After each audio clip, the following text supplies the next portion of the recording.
Congratulations to Volga Video. Volga Video has reached 17 million subscribers. Those of you who have not subscribed, please subscribe to Volga Video. OTT అనేప్పటికీ a question మమ్మల్ని అడగరు, ఏ censor మాకు లేదు అనే ఉద్దేశంలో ఒక message ఉండట్లేదు, ఏమీ లేకుండా వాళ్ళు ఇష్టం వచ్చినట్టు వాళ్ళు తీసేసి పెట్టేస్తున్నారు. సో అది కరెక్ట్ కాదు కదా సార్? అంటే డెఫినెట్లీ అమ్మా, అంటే దానికి కావాల్సిన చాలా మంది దాని ఎగెనిస్ట్గా ఫైట్ చేస్తున్నారు. అలాగే పేరెంటల్ గైడెన్స్ కూడా చాలా అవసరం. పిల్లలతో పేరెంట్స్ మాట్లాడాల్సిన పరిస్థితి సందర్భం చాలా అవసరం ఈ రోజుల్లో. ఎందుకంటే పిల్లలు చాలా ఎక్స్పోజ్ అవుతున్నారు ప్రతిదానికి కూడా. ఇప్పుడు మీరు సినిమాలను పక్కన పెట్టేస్తే ఇక్కడ స్ట్రైట్గా కావాల్సిన పోర్నోగ్రఫీ అంతా కూడా పిల్లలకు అందుబాటులో ఉంటుంది సెల్ ఫోన్. సో ఈ టైంలో పేరెంట్స్ చిల్డ్రన్ ఇంటరాక్షన్ ఇంకా ఎక్కువ అవసరం కలిగింది. ఎందుకంటే వాళ్ళని మనం అది చూడకుండా ఆపే పరిస్థితి లేదు.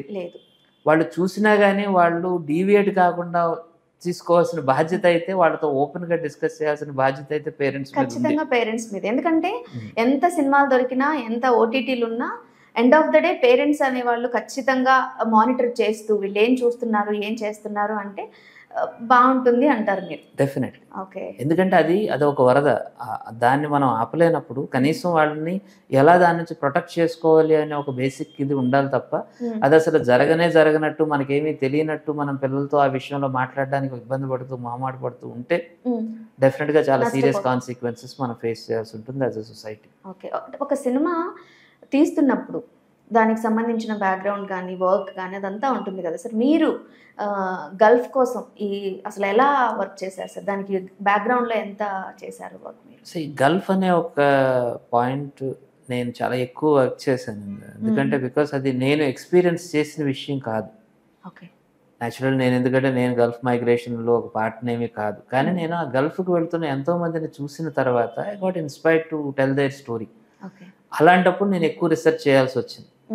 గల్ఫ్ అనే సినిమా కానివ్వండి, గంగపుత్రులు అనే సినిమా కానివ్వండి, నాకు తెలియని ఒక ప్రపంచాన్ని నేను ఎక్స్ప్లోర్ చేసి అందులో నేను అర్థం చేసుకున్న దాన్ని అంతటినీ కూడా ఒక 2 hours స్పాన్లో చెప్పడం కోసం చేసిన ప్రయత్నాలు. కాబట్టి that took more time for me.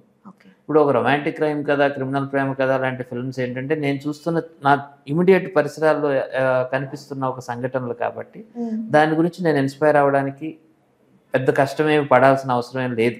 ఎందుకంటే నాకు క్లియర్గా తెలుస్తూ ఉంటుంది.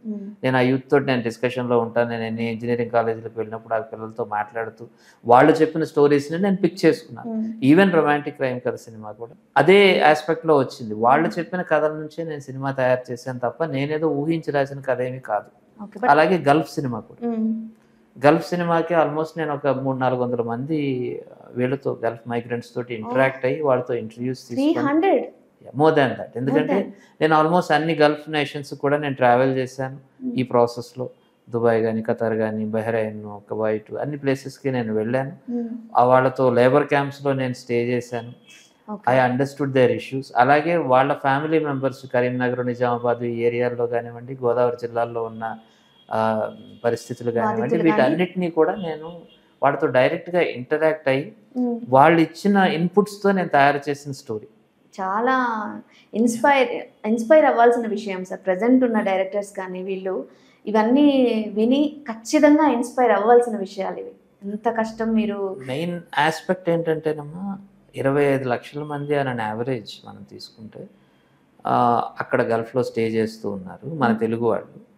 వాళ్ళకి సంబంధించిన వాళ్ళు చూసుకుంటే కనీసం ఒక family members almost 1 crore people Gulf economy మీద ఇక్కడ సర్వైవ్ అవుతున్నారు గల్ఫ్ నుంచి వచ్చే డబ్బులతో, మనీతో.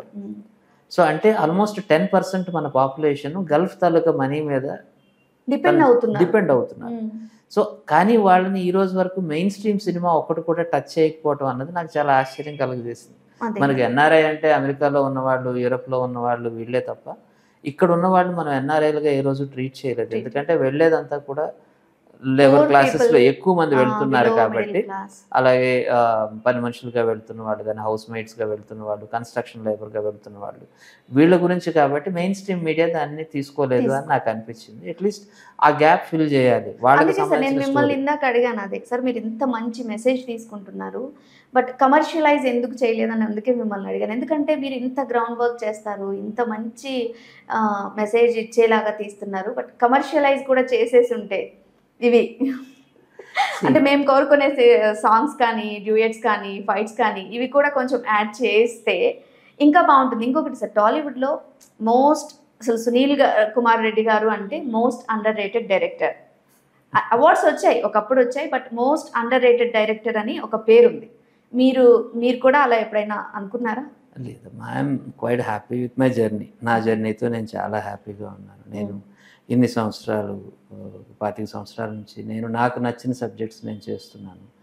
సో ఇంతకంటే ఇంకేం కావాలి? రేటింగ్ అనేది ఇంకొకరు ఇస్తే నేను తీసుకునేది రేటింగ్, బట్ నేనేమిటో నేను అనలైజ్ చేసుకుంటూ టెక్నికల్గా నన్ను నేను బెటర్ చేసుకుంటూ, so how best I can. ఏంటంటే